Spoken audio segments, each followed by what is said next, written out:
An Incident of My Travels by Anton Pavlovich Chekhov. I was on my way back from evening service. The clock in the belfry of the Sviatogorsky monastery pealed out its soft, melodious chimes by way of prelude, and then struck 12. The great courtyard of the monastery, stretched out at the foot of the holy mountains on the banks of the Donets, and enclosed by the high hostel buildings as by a wall, seemed now in the night, when it was lighted up only by dim lanterns' lights in the windows, and the stars, a living hotchpotch full of movement, sound, and the most original confusion from end to end. So far as the eye could see, it was all choked up with carts, old-fashioned coaches and chaises, vans, tilt carts, about which stood crowds of horses, dark and white, and horned oxen, while people bustled about, and black long-skirted lay brothers threaded their way in and out in all directions. Shadows and streaks of light cast from the windows moved over the carts and the heads of men and horses, and in the dense twilight, this all assumed the most monstrous, capricious shapes. Here the tilted shafts stretched upwards to the sky, here eyes of fire appeared in the face of a horse, there a lay brother grew a pair of black wings, there was the noise of talk, the snorting and munching of horses, the creaking of carts, the whimpering of children. Fresh crowds kept walking in at the gate, and belated carts drove up. The pines, which were piled up on the overhanging mountain one above another, and leaned towards the roof of the hostel, gazed into the courtyard as into a deep pit, and listened in wonder in their dark thicket. The cuckoos and nightingales never ceased calling, looking at the confusion, listening to the uproar. One fancied that in this living hotchpotch no one understood anyone, that everyone was looking for something and would not find it, and that this multitude of carts, chaises, and human beings could not ever succeed in getting off. More than 10,000 people flocked to the holy mountains for the festivals of St. John the Divine and St. Nikolai the Wonderworker. Not only the hostel buildings, but even the bakehouse, the tailoring room, the carpenter's shop, the carriage house were filled to overflowing. Those who had arrived towards night clustered like flies in autumn by the walls round the wells in the yard, or in the narrow passages of the hostel, waiting to be shown a resting place for the night. The lay brothers, young and old, were in an incessant movement, with no rest or hope of being relieved by day or late at night. They produced the same impression of men hastening somewhere and agitated by something, yet in spite of their extreme exhaustion, their faces remained full of courage, and kindly welcome, their voices friendly, their movements rapid. For everyone who came they had to find a place to sleep, and to provide food and drink to those who were deaf, slow to understand, or profuse in questions. They had to give long and wearisome explanations to tell them why there were no empty rooms, at what o'clock the service was to be, where holy bread was sold, and so on. They had to run, to carry, to talk incessantly.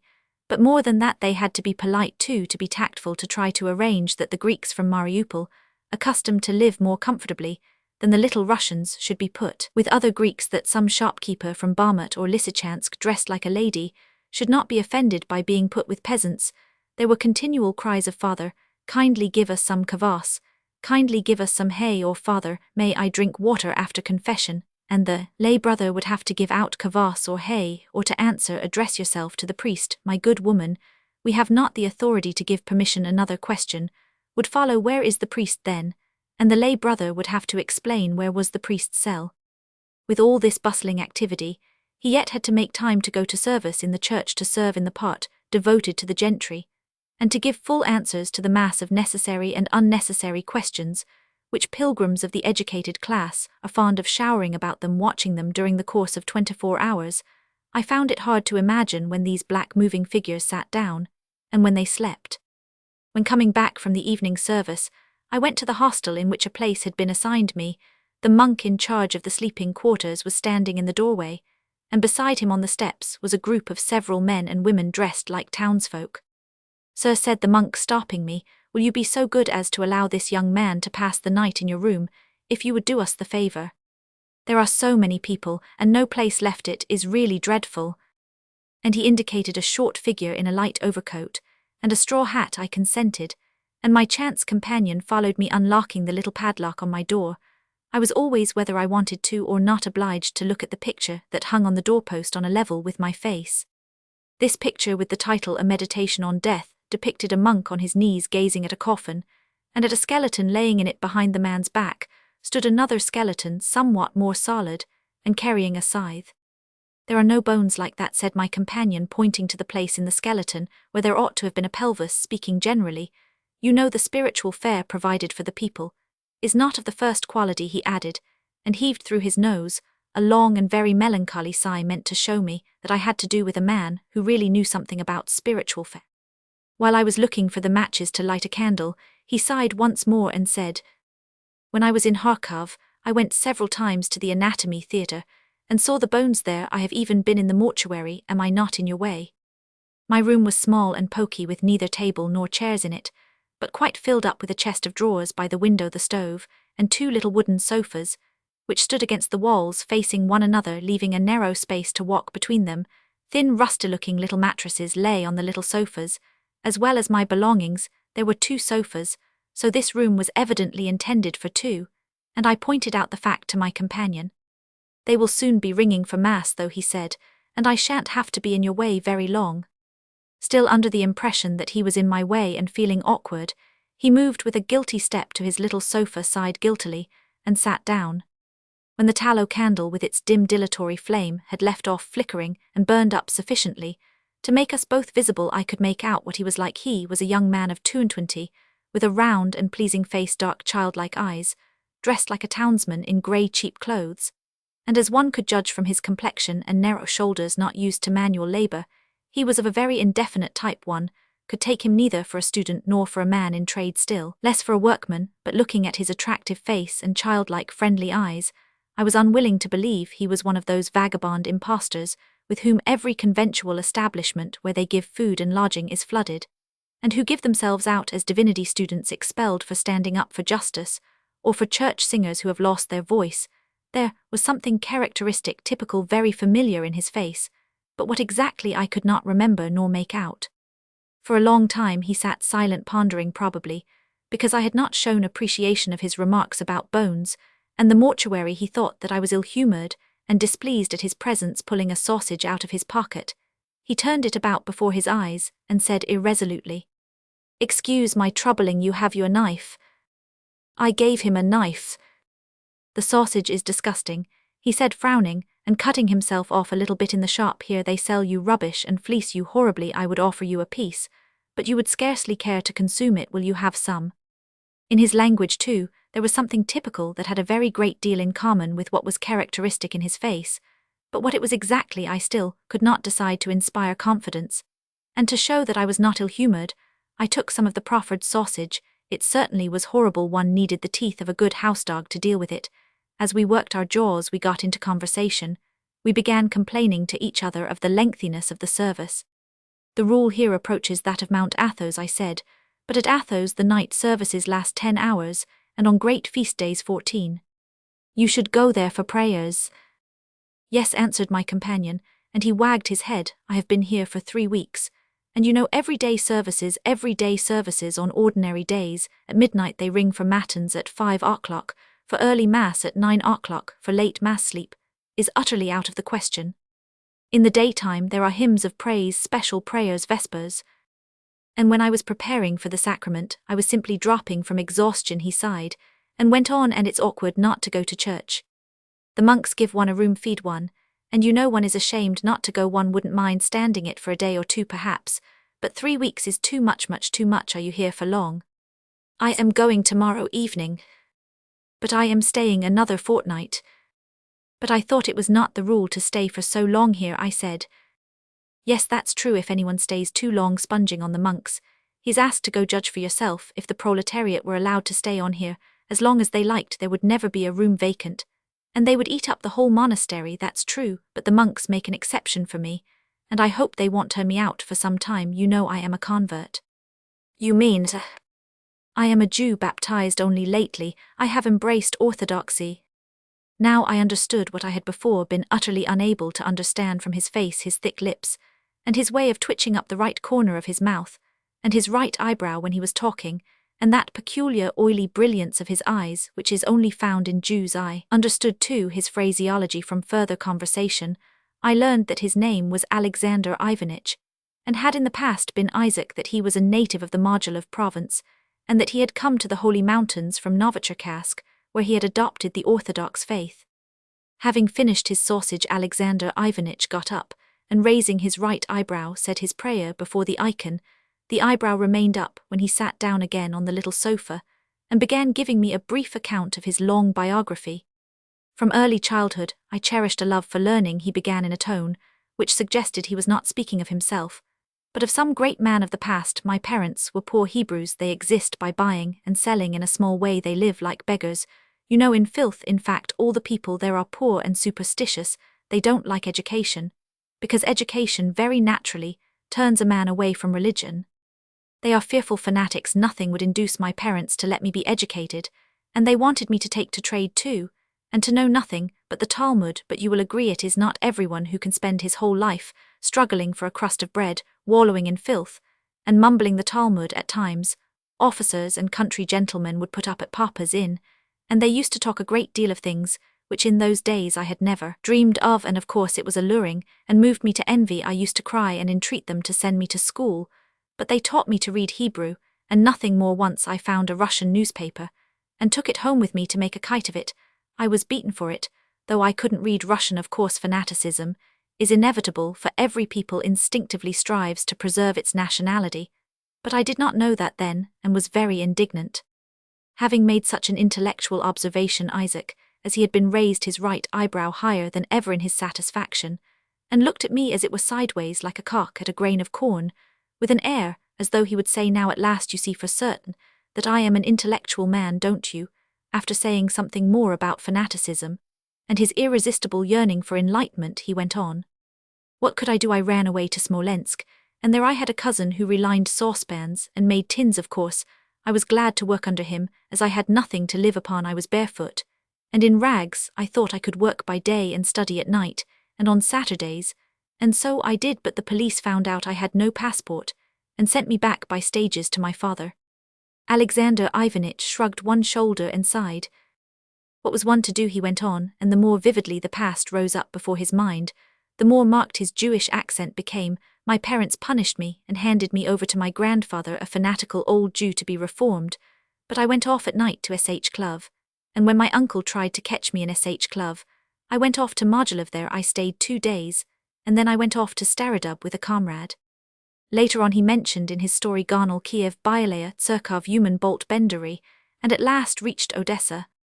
In Odessa I wandered about for a whole week, out of work and hungry, till I was taken in by some Jews who went about the town buying second-hand clothes.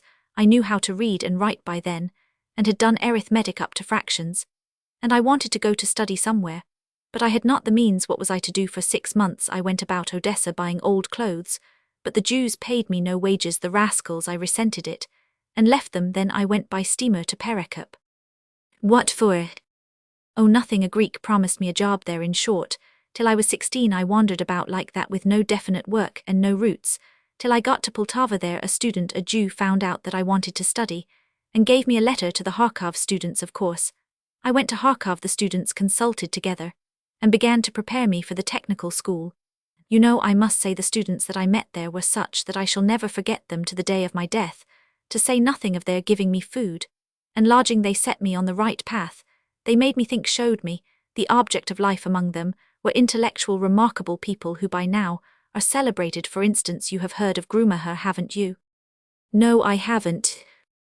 You haven't? He wrote very clever articles in the Kharkov Gazette, and was preparing to be a professor. Well, I read a great deal, and attended the students' societies, where you hear nothing that is commonplace. I was working up for 6 months, but as one has to have been through the whole high school course of mathematics to enter the technical school, Grumacher advised me to try for the veterinary institute, where they admit high school boys from the 6th form. Of course, I began working for it.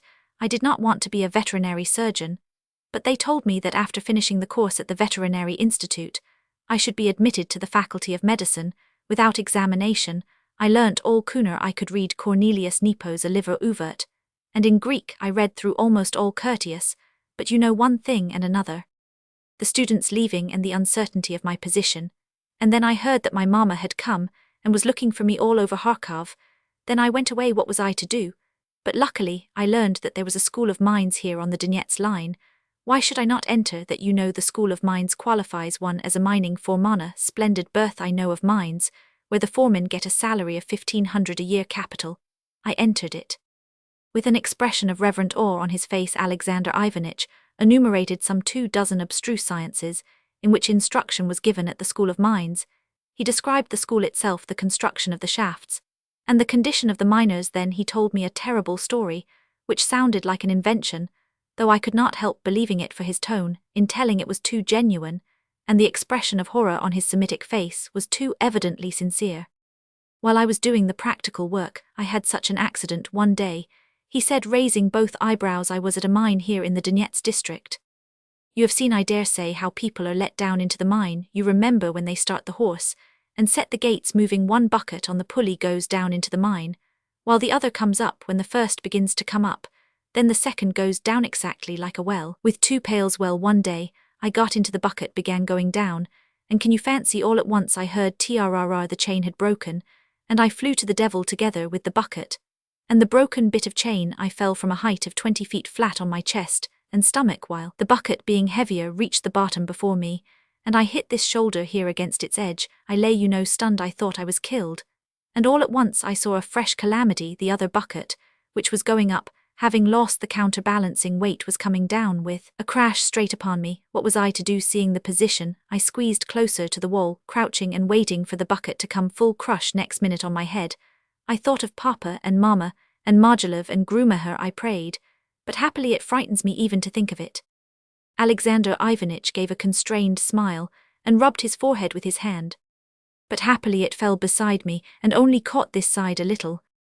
It tore off coat, shirt and skin, from this side. The force of it was terrific. I was unconscious after it. They got me out and sent me to the hospital. I was there 4 months, and the doctors there said I should go into consumption. I always have a cough now and a pain in my chest, and my psychic condition is terrible. When I am alone in a room I feel overcome with terror. Of course, with my health in that state, to be a mining foreman is out of the question. I had to give up the school of mines. And what are you doing now? I asked. I have passed my examination as a village schoolmaster. Now I belong to the Orthodox Church, and I have a right to be a teacher in Novocherkassk, where I was baptized. They took a great interest in me and promised me a place in a church parish school. I am going there in a fortnight and shall ask again.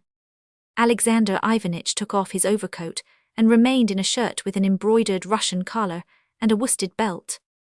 It is time for bed, he said, folding his overcoat for a pillow and yawning. Till lately, I had no knowledge of God at all. I was an atheist. When I was lying in the hospital, I thought of religion and began reflecting on that subject. In my opinion, there is only one religion possible for a thinking man, and that is the Christian religion. If you don't believe in Christ, then there is nothing else to believe in, is there? Judaism has outlived its day, and is preserved only owing to the peculiarities of the Jewish race. When civilization reaches the Jews, there will not be a trace of Judaism left. All young Jews are atheists now. Observe, the New Testament is the natural continuation of the Old, isn't it? I began trying to find out the reasons which had led him to take so grave and bold a step as the change of religion, but he kept repeating the same. The New Testament is the natural continuation of the older formula, obviously not his own, but acquired, which did not explain the question in the least. In spite of my efforts and artifices, the reasons remained obscure. If one could believe that he had embraced orthodoxy from conviction, as he said he had done, what was the nature and foundation of this conviction?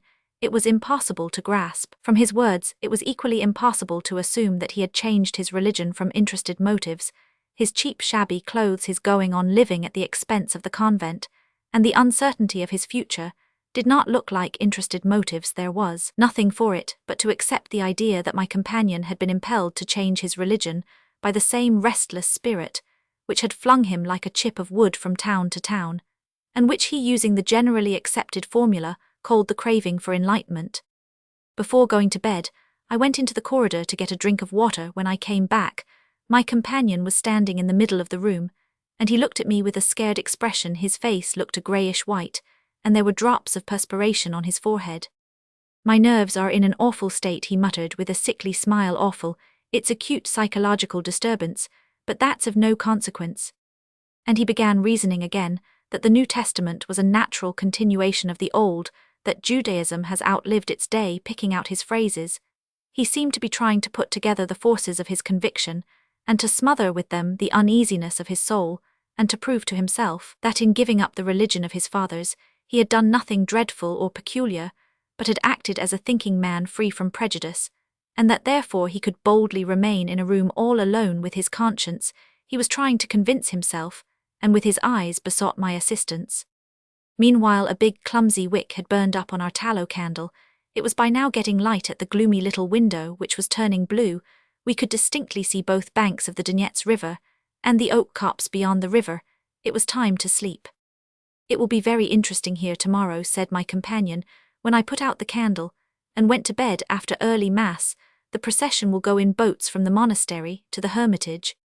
Raising his right eyebrow and putting his head on one side, he prayed before the icons, and without undressing lay down on his little sofa. "Yes," he said, turning over on the other side. "Why yes?" I asked. "When I accepted orthodoxy in Novichokazk, my mother was looking for me in Rostov. She felt that I meant to change my religion," he sighed, and went on. "It is 6 years since I was there in the province of Mogilov. My sister must be married by now." After a short silence, seeing that I was still awake, he began talking quietly of how they soon, thank God, would give him a job, and that at last he would have a home of his own, a settled position, his daily bread secure.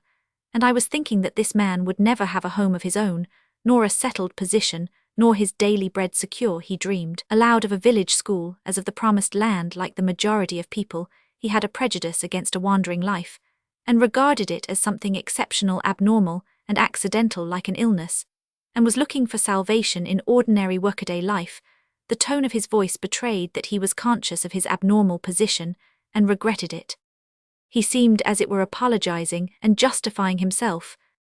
Not more than a yard from me lay a homeless wanderer in the rooms of the hostels, and by the carts in the courtyard among the pilgrims, some hundreds of such homeless wanderers were waiting for the morning. And further away, if one could picture to oneself the whole of Russia, a vast multitude of such uprooted creatures was pacing at that moment along highroads and side tracks, seeking something better, or were waiting for the dawn, asleep in wayside inns and little taverns, or on the grass under the open sky. As I fell asleep, I imagined how amazed and perhaps even overjoyed all these people would have been if reasoning and words could be found to prove to them that their life was as little in need of justification as any other. In my sleep, I heard a bell ring outside, as plaintively as though shedding bitter tears, and the lay brother calling out several times, "Lord Jesus Christ, Son of God, have mercy upon us, come to Mass." When I woke up, my companion was not in the room. It was sunny, and there was a murmur of the crowds through the window going out.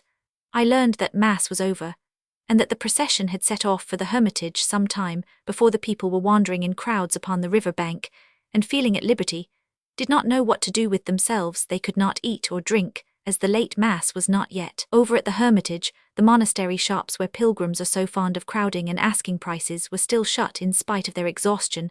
Many of them, from sheer boredom, were trudging to the hermitage.